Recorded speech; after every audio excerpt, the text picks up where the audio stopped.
Hoy en Cómplices de Café abordaremos qué es el autismo, cómo detectarlo y cómo trabajar con niños con este padecimiento.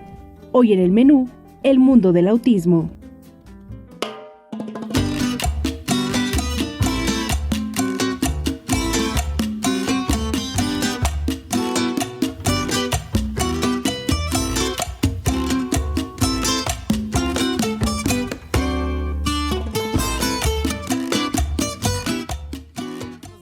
Bienvenidos a un día más de Cómplices de Café. Lo estamos iniciando con toda la energía, toda la actitud y claro está, toda la buena vibra. Así que quiero invitarlo a que se quede con nosotros durante esta hora para que disfrute y obviamente se informe de un tema que vamos a estar tocando que sin duda le va a interesar y es el mundo del autismo. Para eso tengo un gran invitado, él es Juan Gurrola, es psicólogo que nos estará ayudando a entender poco a poco lo que es este trastorno. Que de hecho ya viene llegando, se me hace que se me sentó en otra mesa.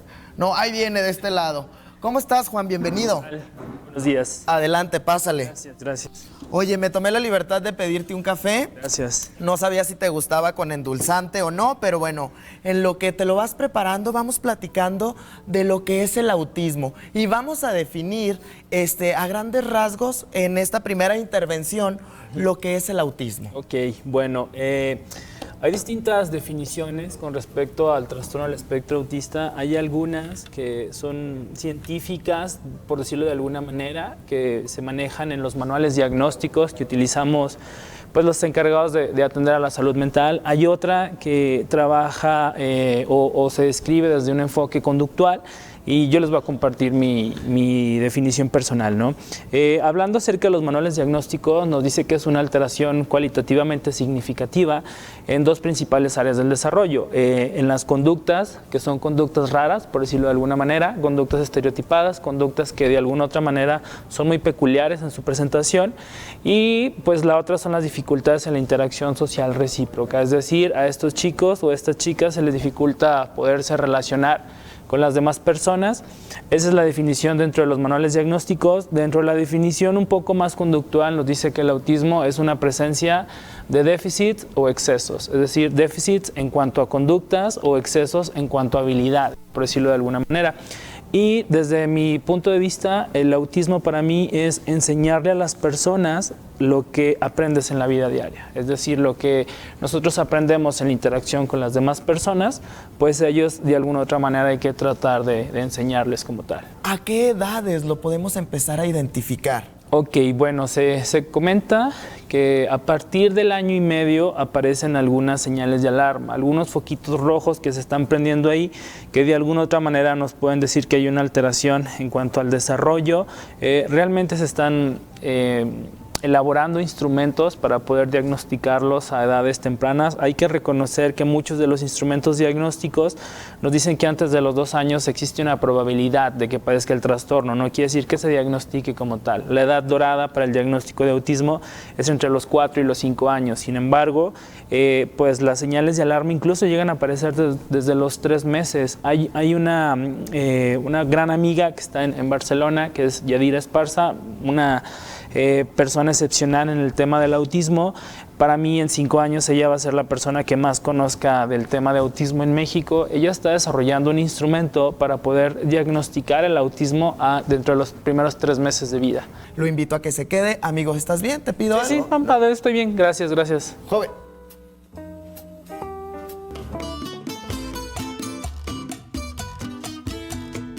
Y mi querido Juan, te voy a comentar que casi el 1%, que obviamente este dato también tú lo sabes, de los niños en México, que es alrededor de 400,000 niños, bueno, sufren de autismo. Y a mí me gustaría saber si de esta parte a lo mejor hay diferentes niveles, porque como lo mencionaba dentro de la parte de la introducción, existen síntomas más graves y síntomas más leves. Y no sé si esto sea al nivel que pueda haber de autismo. Claro, esta cuestión que tú mencionas es un aspecto muy significativo. En 2014 salió un estudio, es el primero que se hace en México para determinar la prevalencia de autismo, es decir, cuántos niños llegan a tener autismo. Como tú bien lo mencionas, pues el 1%, es decir, aproximadamente 400,000 niños lo tienen. Se cree que 1 de cada 115 niños estadísticamente lo tienen, es decir, que en un universo de 400, 500 niños en una escuela, probablemente 3 van a tener TEA. Este aspecto que tú mencionas es muy importante, puesto que existen distintos niveles. Antes era un poco más sencillo poder determinar la gravedad que existía. Ahora es un poco más complejo, por eso se menciona que todo esto es un espectro, que todo esto es un continuo, y sí hay distintos niveles. Hay que entender que el autismo, como mencionaba, desde el enfoque conductual, pues puede ser un exceso o puede ser un déficit. Ok. Es decir, hay niños que incluso están muy por encima del promedio en muchas de las habilidades y en otras condiciones o en otras situaciones de vida están muy por debajo del promedio. El autismo tiene la particularidad de que cada uno de los síntomas se tiene que graduar de lo más grave a la menos grave. Lo menos grave, es alguna situación que hasta en cierto punto pudiera ser normal, que puede pasar desapercibido, incluso que escarbando muy bien, conociendo muy bien, pueden aparecer estas dificultades, y aparecen los más graves, que es con interferencia en la vida de la persona y en la vida familiar, es decir, chicos que de alguna otra manera no pueden tener una vida normal porque se enfrascan demasiado en determinadas conductas, o de alguna otra manera la familia se enfrasca en las conductas, y es complejo poder romper, por decir de alguna forma, esta rutina. Pero, ¿cómo es la vida de los padres con un niño con autismo? Bueno, la verdad, depende de muchas situaciones. Ahora sí que depende de los recursos familiares que se tengan, de los recursos anímicos, del soporte familiar, incluso del soporte económico que puedan tener. Hay personas que dedican su vida a poder atender a sus hijos y poder atender a otros chicos que padecen esta condición, u otras chicas, como es por ejemplo la licenciada Lolita, la licenciada Romero Cota, directora de Autismo Durango. Ella pues prácticamente desde que nació su hijo se ha dedicado a este tipo de cuestiones. Ella ha sido, junto con otras personas, una impulsora de hablar del tema de autismo. Obviamente que cada quien lo vive de manera distinta, es decir, hay familias que desafortunadamente pues al tener el hijo esta condición terminan pues separándose, hay familias que los une. Y bueno, a veces puede ser complejo, sobre todo el hecho de poder entender realmente a los chicos, el hecho de poder de alguna otra manera integrarlos. Por eso es que pues, el 2 de abril, es decir, el sábado, se conmemoró el Día Mundial de la Concienciación del Autismo. Puede ser una situación compleja, puede ser una situación dura, pero también puede ser una situación de muchos aprendizajes. Ahora sí, como menciono, pues depende mucho de los recursos que se tengan al alcance de las familias. Regresamos con más. ¿Estás bien, amigo? Sí, todo bien.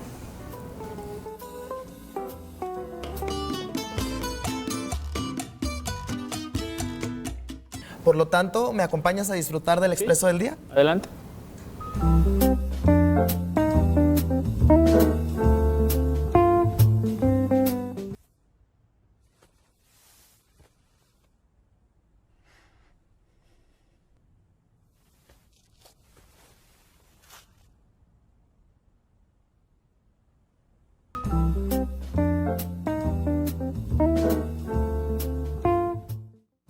Después de haber disfrutado del Expreso del Día, ¿qué me puedes decir en resumen de la situación que nos plantea este? Bueno, prácticamente viene esto que mencionabas tú hace rato, ¿no? Que preguntabas qué tan difícil es. Pues obviamente para el padre es difícil el hecho de poder que su hijo no se adecue o no sea como un niño quizá normal, entrecomillado normal.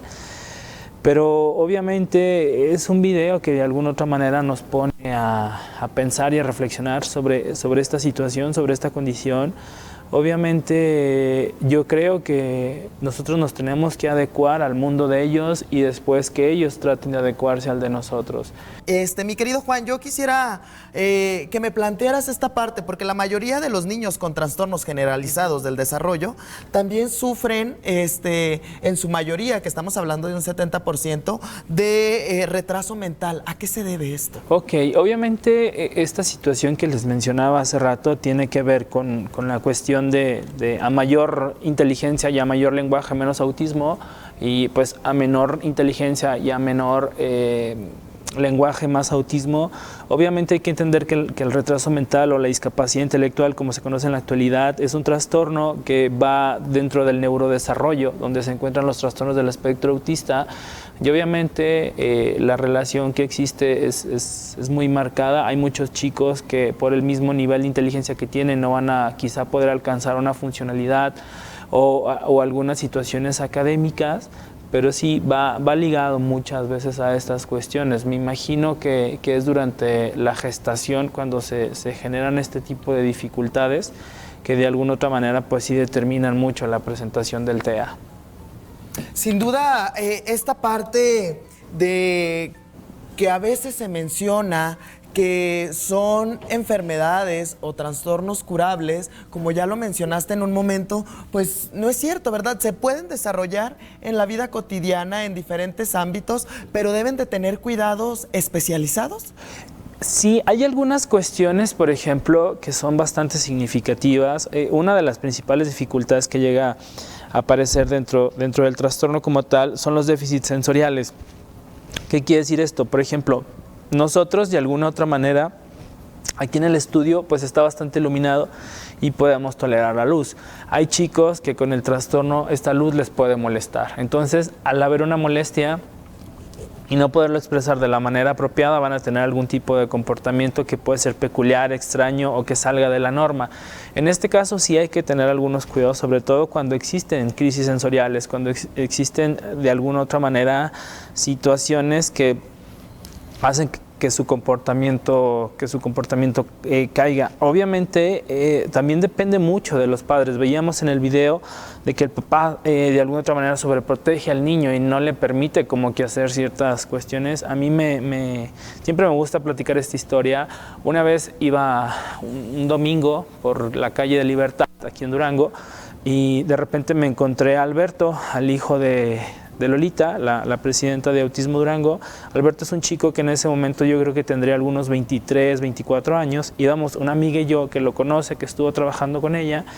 Entonces yo lo vi y me paré.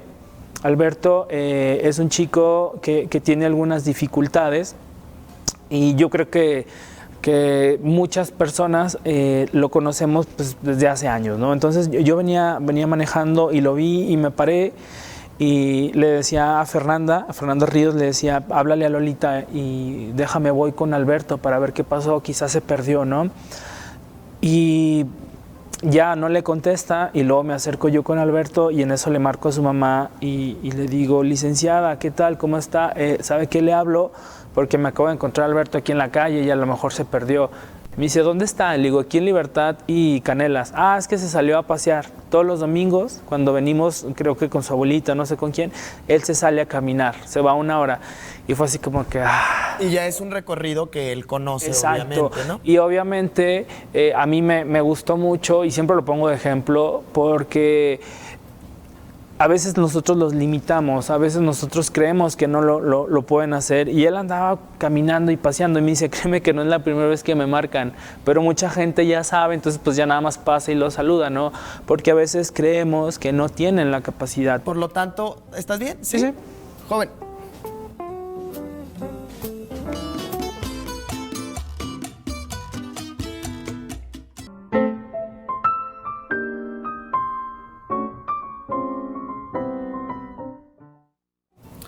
Antes de revisar, ahora sí como lo mencionamos, estas señales e irlas definiendo, por acá nos llega un mensaje del público y dice, si es tardío el diagnóstico o bien se le da la atención adecuada y hemos perdido tiempo, ¿cuáles son las consecuencias? Un saludo a Juan de parte de Sebastián. Ok, un saludo al buen Sebastián que me parece hoy lo voy a ver en consulta. El diagnóstico tardío obviamente depende de muchas circunstancias. Por ejemplo, se cree que a partir de los 6 años, si un chico no consolidó el lenguaje, probablemente tenga mayor dificultades en poderlo consolidar. Obviamente va a depender mucho ahora sí que de las características que tenga el chico. Lo importante es esto que mencionábamos hace rato, ¿no? Que cuando tú detectes que hay alguna situación como tal, pues podamos de alguna otra manera intervenirla. Ahora sí que va a depender del tipo de afección que se tenga para saber cuál va a ser la repercusión. Excelente, gracias por mandarnos su duda. Por acá tenemos también otro mensaje y dice, ¿el autismo también puede ser un factor de problema con el habla? ya sea muy tardido o articular bien las palabras? Ok, más bien el habla puede ser una de las dificultades de autismo. Con respecto a lo del habla, hay que entender que pueden ser 3 posibles condiciones o 3 posibles situaciones. La primera, que es un trastorno específico del lenguaje, que es la menos severa, es decir, que hay solamente una dificultad con el lenguaje. La siguiente, que puede ser un retraso global en el desarrollo, donde 2 o 3 áreas, por ejemplo el habla, el aspecto motriz o el aspecto cognitivo, se encuentran por debajo del promedio. Y la tercera sería el trastorno del espectro autista. Entonces, en este caso se tendría que buscar un especialista en el tema de la comunicación humana para que de alguna u otra manera pueda determinar y saber qué es lo que se tiene que hacer en esta cuestión. Pero sí, muchos de los chicos con autismo tienen dificultades en articular quizá algunas palabras o en emitir propiamente una comunicación. Excelente, muchas gracias por mandarnos su mensaje, espero ya haya quedado claro. Si no, mándenos nuevamente su mensaje y lo respondemos. Claro. Por acá nos vamos rápidamente con estas señales, mi querido amigo. Claro, y la primera es, obviamente, el retraso en destreza del habla y el lenguaje. Claro, aquí hay que entender que pueden existir 2 condiciones, como un bajo funcionamiento, quien de alguna otra manera a partir de los 36 meses, es decir, a partir de los 3 años, no emiten palabras o frases con sentido, es decir, donde al menos una de las frases sea un verbo, por ejemplo, mamá, quiero agua. Si a partir de ahí hay ciertas dificultades, tenemos que analizar y saber qué es lo que está pasando. Ojo, no quiere decir que tenga autismo, pero tenemos que analizar. O en su defecto, niños que a edades muy tempranas ya prácticamente hablan súper bien, hablan como adultos. Incluso tienen una buena, ¿cómo decirlo? Una buena disposición para aprender idiomas. Entonces va a depender mucho. Por eso mencionábamos los déficits y los excesos, porque un niño tendrá ya que decir ciertas cuestiones y es muy poco probable que un niño aprenda un idioma por sí solo o tenga una habilidad muy especial para los idiomas. Ahora, el número 2 sería la repetición de frases consecutivamente. Ok, esto se llama ecolalia. La ecolalia es repetir frases sin sentido, frases que de alguna otra manera escuchó. Puede ser una ecolalia inmediata o una ecolalia diferida, es decir, decirla en el momento o decirla después. Esto regularmente obedece a una baja funcionalidad dentro del trastorno del espectro autista. Otro de ellos sería en el puesto número 3, esta parte de los pronombres mal aplicados. Los pronombres mal aplicados hace referencia a, en lugar de decir yo quiero agua, decir Juan quiere agua, o a lo mejor tú quieres agua cuando soy yo quien quiere agua. Esto obviamente obedece a un bajo funcionamiento dentro del trastorno del espectro autista, pero también llega a aparecer. Hay que entender que estas características no siempre aparecen, algunas aparecen, algunas no, por eso se le conoce como un espectro, pero sí llegan a aparecer. Otro de ellos, y en el puesto número 4 tenemos la respuesta sin relación con lo que se les preguntó. Ok, esto sí, pero no necesariamente tiene que ver con situaciones de autismo, tiene que ver con otras cuestiones, pero sí a veces tú les preguntas algo y por la misma dificultad que tienen para comprender el lenguaje no contestan lo que tendría que ser. Esto tiene que ver más con un bajo funcionamiento. Ahora, algo que se me hace bastante importante y está en el puesto 6 es esta parte donde, en el puesto 5, donde no responden a las señales, por decir a algún susto o a que les están llamando y ellos no hacen caso. Esta cuestión puede obedecer a distintas situaciones, por ejemplo, una de ellas es el hecho de que le hables y no voltee, el hecho de que señales y no voltee a ver lo que esté señalando, o el hecho de que le hagas así o le hagas ven y no llegue a entender este tipo de cuestiones. También esto puede obedecer a cuestiones de un bajo funcionamiento o también a un alto funcionamiento, donde por ejemplo tú llegas y les dices hola, ¿cómo estás? Y le sonríes y él no te sonríe como tal, pero sí llega a aparecer. Ahora sí, llegando al puesto número 6 tenemos los gestos nulos.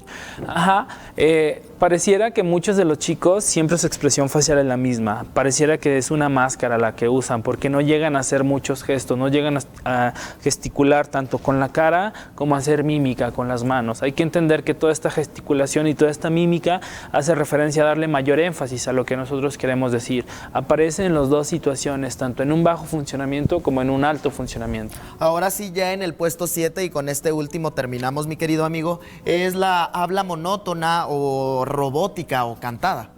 Obviamente a veces dicen que es un habla nasalizada, es decir, un habla como si fuera así, un habla muy peculiar, donde de alguna otra manera no hay variación en la entonación. Obviamente esto hace referencia tanto a bajo funcionamiento como alto funcionamiento, pero sí es muy común que regularmente no cambien esta expresividad que se tiene al hablar. Por otra parte, no me quiero despedir sin antes dejarlo con una frase que dice lo siguiente: ¿Quién de nosotros no es lo suficientemente normal como para decidir lo que se considera normal o no? ¿Cierto? Claro. Así es, mi querido Juan, ha sido un gusto enorme que estés aquí conmigo. Por lo tanto, nosotros nos despedimos y lo espero mañana en una emisión más.